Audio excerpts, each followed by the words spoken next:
Hot diggity dog, jumping jack flash. We are back with another exciting episode of Pop Culture Showdown. Today's episode, we're going to talk about a lot, but something you might not have expected. We'll be right back.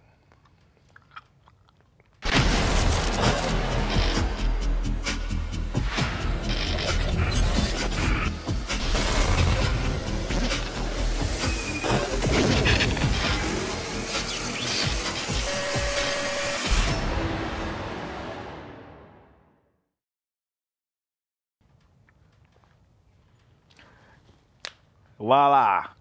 Hey, everybody. We got a fantastic show lined up for you today. But we want to make sure that everyone's on board with what we got to talk about. You know, because sometimes you might hear that music and you just don't know what it is. You just can't put your finger on it. And then other times, you know exactly what that sound is. So today, one of the first things we're going to talk about is what are some of the most recognizable movie theme songs you heard of? To my left, we have our friend Eric, the Destroyer. The Destroyer of Worlds. Like, but you want to get into it? Or you? I was going to introduce our friend Brian. Okay, how could I forget Brian? To our right. Flying Brian, hopping off the top rope. There you go. Now back into it. So, gentlemen, tell me, what is the most recognizable movie theme song you could think of? What you got, E? Well, I think, this should go without saying, but, Superman. The Superman theme song is probably one of the most recognizable theme songs of all times, okay? You hear the Superman theme, like you hear the horns, you know exactly, you think of either Christopher Reeve or any of you, well, you just know the Superman you think of. You think of the Christopher Reeve, that's all that you think of. You think of the 1978, Superman. Does it make you feel good when you hear it, though? Yes. It does. It does. I go it actually does. Like when it starts off, it just like it kind of like just gets your blood pumping, and especially when it's off in the faint and you can barely hear it at first. Yeah. You're like, uh-oh, you start to hear that rumbling, and then at the end when they get all fast at the end. How's it go? You hum that joint from me. It's that build up, and when it hits that crescendo, it's just like it's beautiful. But to go on that point with Superman, John Williams' score is classic and iconic. I mean, you can pick it out once you hear those first couple of notes. But also Hans Zimmer. Hans Zimmer had a big task to recreate a Superman theme for Man of Steel. Yes. Now, I think Hans Zimmer did a great job with reinventing, recreating a new theme for Superman that really, really fits the character and is just as, I won't say just as iconic, but it's a beautiful theme. And I think it fits for this new era of Superman. I ain't gonna lie to you, I like the Hans Zimmer version better. However, I don't think it's as recognizable. Like when people hear it, they don't know exactly what it is, they just like it. But when you hear that original Superman score, that you like, hold up, man, you make you want to do like this one. Like, you know what I'm saying? No, I mean, because I think that crosses over generations. But I think because can you just imagine Henry Cavill coming back as Superman and hearing the Hans Zimmer theme? Like people will already it would just be great. Yeah, it would be great because he has created that theme for this generation of this new Superman. So I think both of them are great. When you talking about the Hans Zimmer Henry Cavill version, like I don't know, there's a lot of Superman themes, but I think my favorite Superman song from that score has got to be the one from The Flight. You know, when he first started learning how to fly? Yeah. I actually work out to that song. It's kind of the same one, but it's a bit different, yeah. Nah, it's very different. It's like, that whole theme was different. I like the whole score. Yeah, I forgot the name of the actual track that's on the soundtrack. It's called Flight. Yeah, but there's another one that's What do you do when you're not saving the world? That's the one. It's like 10 minutes long or something like that. So it covers that whole theme. What do you do when you're not saving the world? What's it called? Yeah. Give me some dap on that, my man. You know what I'm saying? But let me ask you this though. When it comes to recognizable, there are a few others that come to mind. Like I remember, I'm not a big Indiana Jones fan, but everybody knows the Indiana Jones song. Oh yes. Yeah. You know what? Yeah, you know that's do you know it in the crowd? That's another iconic one. I mean, how did it go? How you don't remember it? No, don't give it to him. Don't give it like you don't remember it. You don't put me on the. He know every name in the world, every movie star, but he don't know the song. I'm honestly not a big Indiana Jones fan. I wasn't either. I mean, I get it. My mom liked them, but you can't deny it. When you hear that Imperial March, You know, Yeah. Darth Vader is. Oh yeah, yeah. coming. That's one of my favorites. I Yeah. wake up to that joint in the morning and be like. Dun, Dun, dun. dun, dun, dun, dun, dun, dun, dun. I get my little, and then when I be walking in the hallways, bro, let me walk down a long hallway. I'll swing my arms in and I'll be like, I feel like Star Wars alone has like 5 songs. You Yeah, got I mean the Leia's main- theme. the main theme that starts with the credits. Yeah. The Imperial March with Darth Vader. You got the Duel Good of Fates Duel of Fates is from Phantom Menace. yeah. Like. Yeah. dun, dun, dun, dun. That's what be killing me, yo. I would have ran though, man. Darth Maul popped out of nowhere like that. They like, yeah, we got it. Like, no, don't got it, bro. Like, you know what I'm It's saying? interesting. I think Spider-Man also has some really classic themes from the films. I mean, because if you look at the most recent No Way Home, when Tobey Maguire and Andrew Garfield, and I think both of those different iterations, they created their own theme. Maybe not as classic. I think the most iconic is probably Tobey Maguire's from the Raimi movies, from the Raimi trilogy. But you hear a hint. You hear motifs from those themes in No Way Home when you see some of those chills characters. when I saw Toby and I heard that original Spider-Man theme song. Yeah. I can't remember what it sounds like. I can't. Yeah, I mean, if I hear it, I know it, but I can't hum it or anything for you right now. That's what I mean, though. Like, I'm pretty sure people know it, but I mean, like, it's not like when you hear Batman. I don't care what part of the world you're in, you know that's Batman. But superhero wise, I mean, you go to X-Men the 90s animated. Okay. I mean, you hear that Oh all yeah, the no, time. the animated series of X-Men, yeah, that song is iconic. I will argue that what's his name? Who did Brian? What was Brian Singer's X-Men? That theme song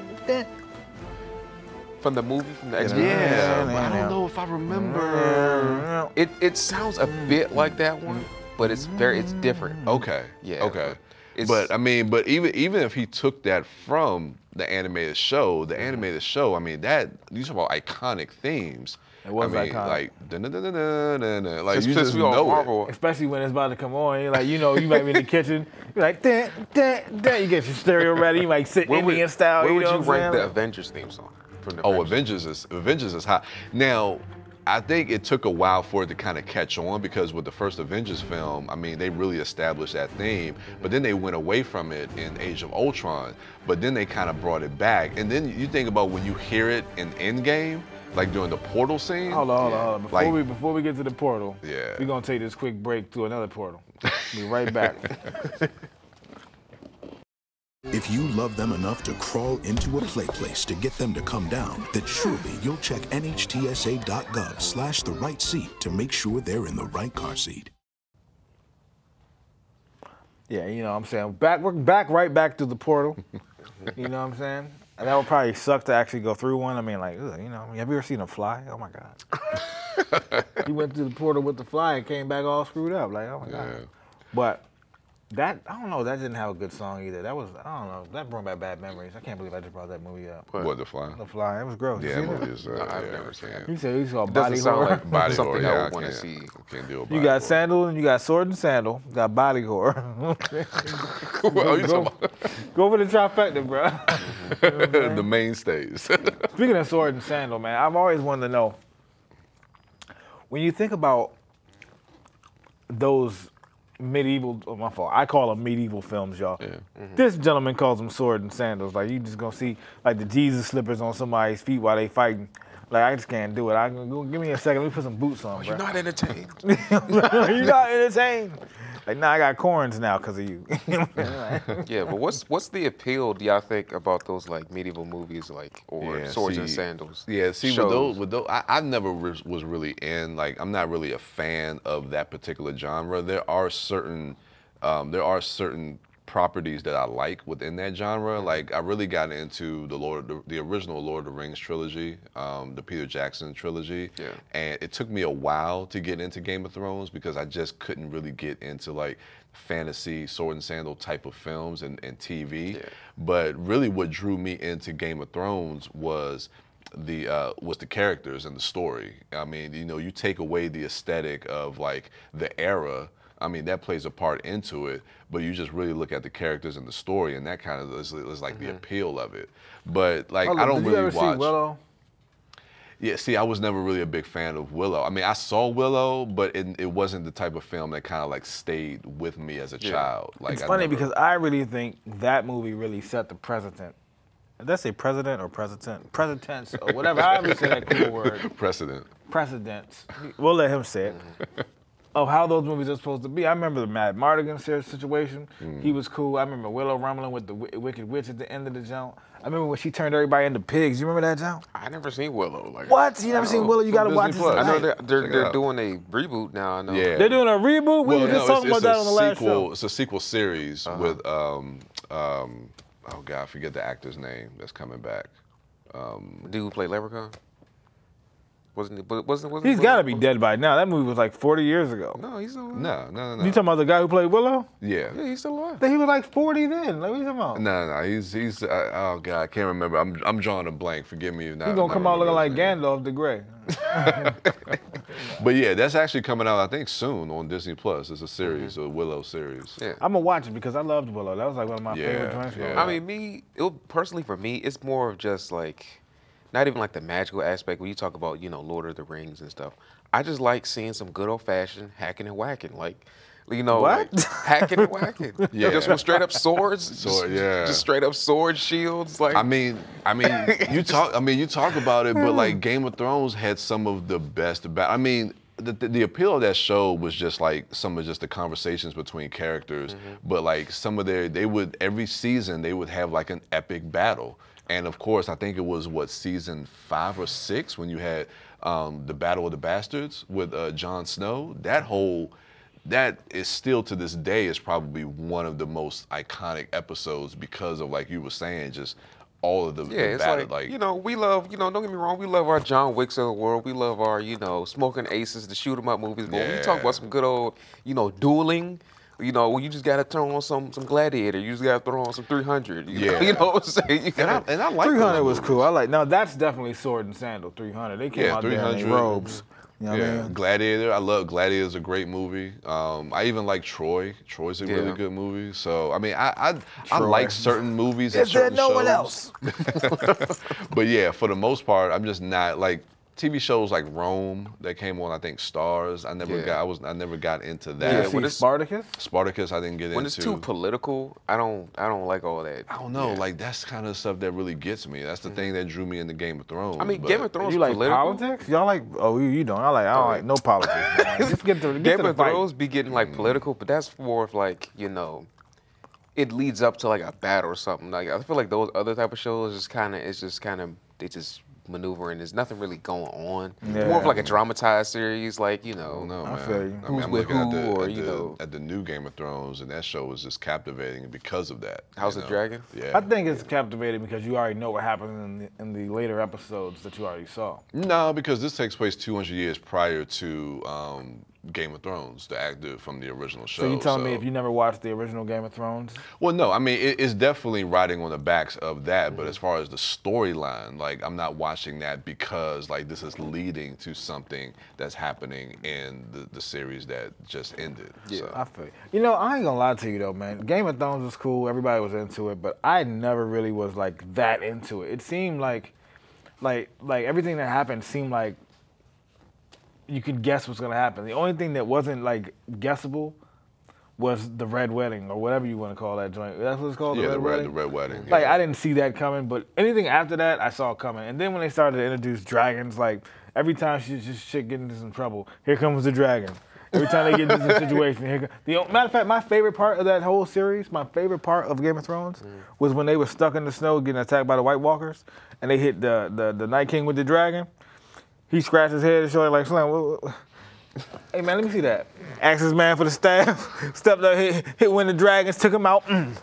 Everybody looked at them like, uh-oh. Well, at least with House of the Dragon, the prequel show. I mean, did you see their faces though? When they got hit with, bang, like, uh-oh, time to dip. Speaking of time to dip, let's go ahead and get this commercial break in.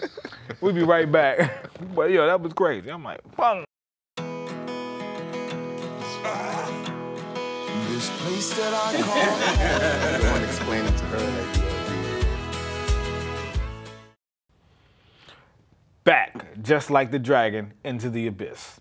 And once he got hit, we ended up right into a video game movie. It was crazy. I didn't know how we got there. It's almost like going back to that portal. But when you think about video game adaptations, right? The worst one that comes to mind to me had to be Super Mario Brothers. And somehow they're making a remake. I was told it's going to be an anime. Hopefully. Yeah, it's going to be animation. Yeah. Hopefully.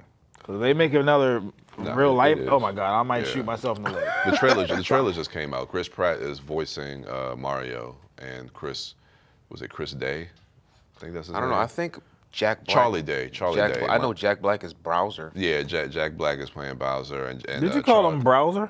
I thought it was Browser. Is it Bowser? Bowser, man. Yeah. But Bowser. I get it, Browser. Yeah. You know, this isn't America Online. You know what I mean? So yeah, they and the trailers just came out. So I mean, it looks pretty good from what I can see. So I'm looking forward to this new version. But yeah, video game movies adaptations have not been. They don't have the best track record. Right. So yeah, I think there was another one that had a lot of potential. There was a few recently that had a lot of potential, but that just really didn't live up. Warcraft was one. Warcraft I thought was interesting. That was directed by, I think, not Doug Jones, it was Duncan Jones, who did that indie film Moon.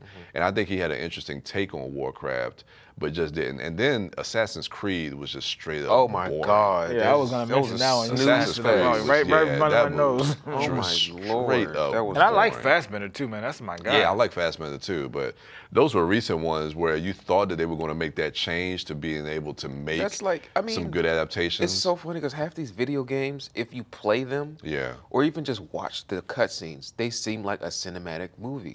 Yeah. So I don't know why these companies... Like Uncharted? Yeah, like Uncharted. Uncharted definitely seems like a movie. Like Uncharted could have been just a no-brainer, but the thing about Uncharted was they finished the story. Where else were they going to go with the movie that we haven't seen already? I mean, I might have just wanted to see the movie, though. Like, how many times have you heard Spider-Man's story? I mean, every time you see a Spider-Man movie, it's almost the same story. Yeah. I mean... How many times am I going to meet Mary Jane? But they make it because they want, I'm going to see it. Yeah, but I mean, Spider-Man has a bunch of different stories already everywhere. Uncharted has only had one version, that's the original version, and they ended his story in the 4th game. Like, he was done. Like, he's not, like, adventure no more. If they maybe picked up from there, cool. Yeah. But they said the Uncharted movie was like a prequel, and they started doing stuff. How's it a prequel if in the movie he's doing stuff he did in the 2nd game in the prequel? Yeah, I can't really speak on that. I can just say that as far as the Uncharted movie itself, that movie is forgettable at best. I mean, the movie is it's just not a good movie. $15 back? Yeah, it feels like a film that they really didn't put that much effort or detail into it. I mean, they really tried to hit some of the key points of the game. Yeah. As far as like certain scenes. It's like fans recognize this moment, so let's throw this moment in. And throw that moment in. Yeah. But it's like, as far as telling an actual story and making a good story with good characterization, I think that movie fails. And it feels like a TV movie to me. It's just. I see a lot of movies do that when it comes to video games because they're trying to cram in everything that took place in the game within a 2-hour to 3-hour time period, which is impossible. Now, if they take a whole story, like the concept of a story, and make a whole new story out of it. Like, you know what movie did that? It wasn't necessarily a video game, but Star Wars, the one with J.J. Abrams, the first one. Yeah. Instead of taking and remaking Star Trek, he kept the same Star Trek, but then just introduced a whole new timeline within the movie, so you can go wherever you want to go with it. That was genius. I don't know who thought about that, but that was like unbelievably I know, like smart on his part. Yeah, the Kelvin timeline. In the last Mortal Kombat, the most recent Mortal Kombat movie, I was kind of excited for. Time out, yeah. Did you just bring, like, I thought we agreed upon this. You can't bring Mortal Kombat into the conversation, man. That is not. But, I mean. That wasn't even a movie adaptation. That was. I'm not talking about Annihilation. I'm talking about the one that. The newest one that came out like a year or so. Yeah, the one that just came out on HBO Max. Like. Because Annihilation. Yeah. Too bad you will die. Too bad you will die. Yeah, that movie was horrible. But I will say that, I mean, that first Mortal Kombat, the 95 version, I think is still probably one of the best adaptations. Have you watched it lately? Yeah, I love that movie. Oh my God, I couldn't watch. I couldn't stand it. Shang Tsung is amazing. Yeah, Shang Tsung is great. I mean, I think like all I those. think when I was 10 years old, it was good, but now that I'm an adult, I couldn't bear to watch that. That movie, to me, that movie still holds up. But yeah, I think I'd coming to rather that new one, it's just, I mean, I think there was so much potential that didn't live up to what a Mortal Kombat could be now. It was. Its opening was so good, and then it just died because you know what they did wrong? They introduced some weird character that had nothing to do with the game. Yeah, they wanted to be different and change things up, which I commend. But sometimes when they broke the fence, why are you giving us this dude named Cole who's boring? Yeah, we don't care about him. You don't. Yeah, he didn't have no special cool powers. He didn't have he said just give us Johnny Cage. Why don't you give us Johnny Cage? Yeah, we all want Johnny Cage. They tease him. He was there in place of Johnny Cage. Yeah, but they tease Johnny Cage at the end, and it's just like you should have just put him in the movie. That's what I'm saying. And I didn't like the stupid thing where no, it's Mortal Kombat. All the characters have unique abilities and personalities. You got Jax with the metal arms. You got Scorpion with the fire, the spear. Sonya has the energy blast or whatever. What if you had to say a video game that you want to see a movie, what would it be? God of War. I think God of War would be amazing. You know, I never played that to this day. I heard it was dope. It is dope. And I think, especially like, we were talking about, the sand, I was about to say socks and sandals. The swords and sandals. The swords and sandals. You can't wear socks and sandals. So just think about that dynamic of seeing like somebody go toe-to-toe with gods on the big screen. Because the whole concept of God of War is like he's killing and fighting all the Greek gods. He's taking them out one by one. Yeah. And taking their weapons and powers. I wouldn't mind seeing that. Yeah. How about you? The Last of Us. I mean, I'm not a big video game guy. I don't play a lot of video games, but The Last of Us, I think that TV show is going to surprise a lot of people. So I'm looking forward to that. I hope it's good. Yeah. I didn't play that video game, but I don't know. Anyway, we're going to talk more about that when we wrap it up and come back. And remember, don't make bad video game movies. It's a bad idea. Each year, there are more than a dozen significant tropical and winter storms that threaten the East Coast. So chances are there will be more hurricanes and blizzards near here again. And between school, sports, and social lives, chances are you won't be with your kids when it happens. Will they know what to do? Ready.gov/kids has all the educational tools and information to make the conversation easy. When the time comes, chances are they'll feel prepared, not scared. So talk with your family today.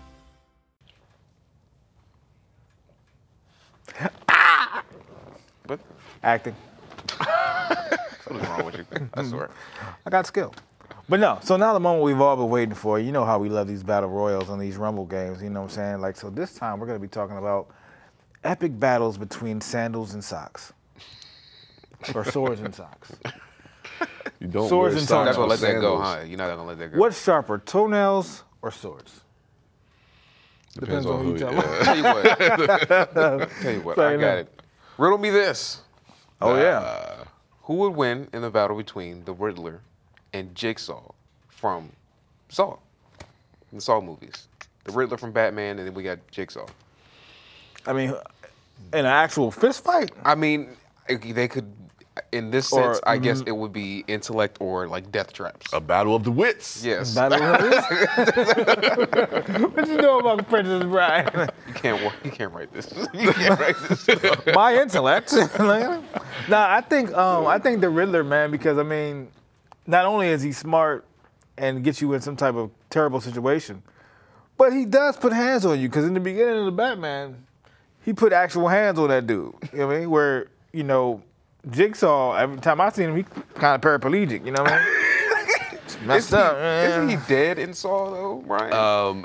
He dies in the third movie, and then like he has basically his his followers, kind of like take up his mantle and carry on his his teachings or whatever Sadistic it is. ways. But I mean he's a sickly person and he dies, but he's genius and very the way he's able to come up with these traps and stuff like that. So if you're talking about the Riddler from the most recent, the Batman, and the way he sets up traps, because he's more of like a Jigsaw type character, like a John Doe from Seven type of character, serial killer. Putting those two up against each other, Yeah, physically, I would give it to the Riddler. Yeah. But he's still kind of. I mean, you saw the end of the Batman. He's kind of a man child, you know, ultimately. And then Jigsaw is still. I don't know. Now that I'm talking adult? Yeah, pretty much. Now that I'm talking it out, you know what? Nah, give it to Jigsaw. No, I don't know about that. See, mainly this is my reasoning because of the traps and stuff. So if you think about it like this, okay, Jigsaw, you can beat his traps, but you may lose an arm. You can beat his traps, you may lose a finger or something. He'll give you a way to get out. Yeah. The Riddler, you have to sit there and figure it out. And if you don't figure it out, you're dead. Yeah, but Like, but the way that Jigsaw's puzzles will like maim you and disfigure you, sometimes you might rather be dead. Yeah, you know what I'm saying?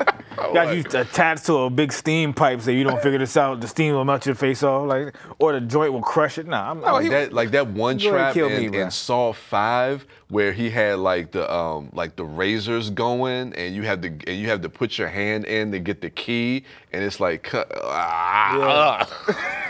nah. Yeah, that was crazy. I was like, I mean, nah. what about when in the Batman, when the Riddler's like puts the bomb on the dude's neck, right? Yeah. And he's basically like, I mean, he's telling them riddles, right? You have to add 3 riddles and then you get to unlock it, right? Let me interject though, because even if he don't figure out, he's not gonna feel that bomb go off in his face at all. I mean, the thought of it is horrifying. Yeah, but I mean, yeah, he's gonna die instantly. once it's up, it's up. You know what I'm saying? Yeah. Like, I mean, but think about at least in the most recent Batman movie, right? Riddler had a whole group of internet trolls that was with him, and they pulled up at the end of the movie and was sniper shooting people, like doing Yeah, a they whole definitely terrorist pulled up. attack. They definitely pulled up. Riddler was in jail at this point, and by then he already blew up the borders from the harbor, flooded to Gotham City. He flooded Gotham City, and then had people go in and do a terrorist attack.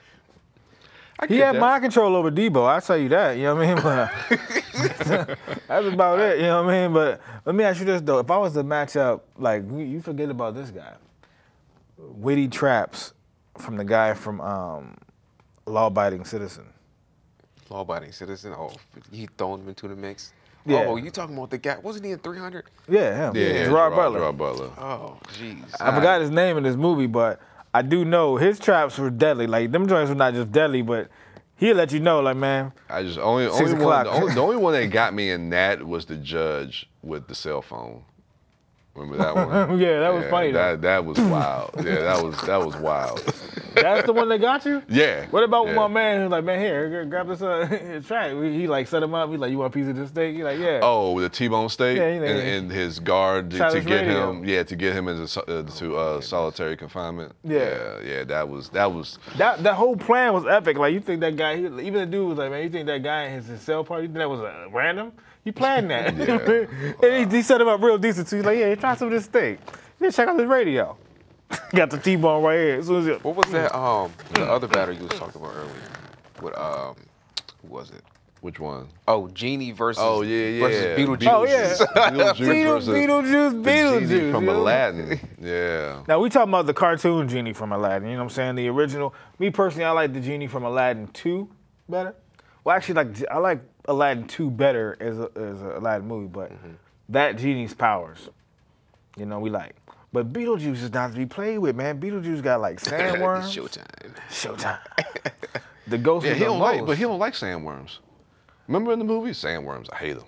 Yeah, but he can control them if he wanted to. Yeah, I don't know, but it's how the genie, man. You can't. I mean, the genie. You can't really kill Genie. Exactly. So it's like, this is going to be an ongoing fight to the end of time. Are we to be two mortals fighting to the end of time? How do you? And the guy shrunk Beetlejuice's head at the end. I mean, But he came back. yeah, I don't know. Beetlejuice. I remember when she was trying to guess. She's like Beetle Orange, Beetle Breakfast. He's like Beetlejuice. Oh yeah, there it is. Beetlejuice. That's nasty. What if you met a person? Well, I ain't gonna say that. How about some Beetlejuice? I might ask for Beetlejuice at the store one day. Y'all got Beetlejuice? I'm gonna look at you like they're crazy. I hope they Yeah, throw pretty you out. much. I love Beetlejuice. On that note, we gonna squeeze this episode out. Have some Beetlejuice of your own. Plan it And on. catch you next time on Pop Culture Showdown. And remember, you could be next.